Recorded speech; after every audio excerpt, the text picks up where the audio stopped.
উল্টা জবাবে নূর আহমদ, সুজন মাল এবং নূর আহমদ মাল। দেখা যাক সুজন মাল, আমরা কিন্তু প্রায় সময় দেখে থাকি সুজন মাল অত্যন্ত ভালো একজন কুস্তিগীর।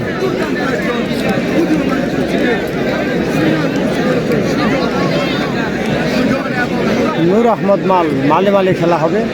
দেখা যাক কোন পর্যায়ে যাচ্ছে।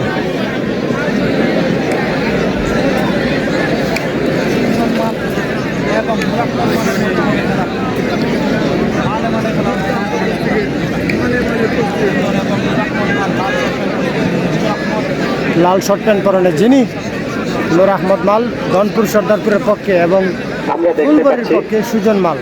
ধনপুর সর্দারপুর শান্তিপুরের থেকে নূর আহমদ এবং ফুলবাড়ি থেকে সুজন মাল। হাই ভোল্টেজ ম্যাচ, দেখা যাবে কে কাকে পরাস্ত করতে পারে, কে কাকে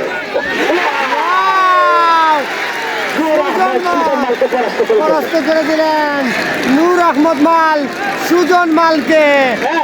মালে মালে টক্কর ছিল, আমি প্রবেশ করবেন না। নূর আহমদ মাল অসাধারণ একটি খেলা উপহার দিলেন।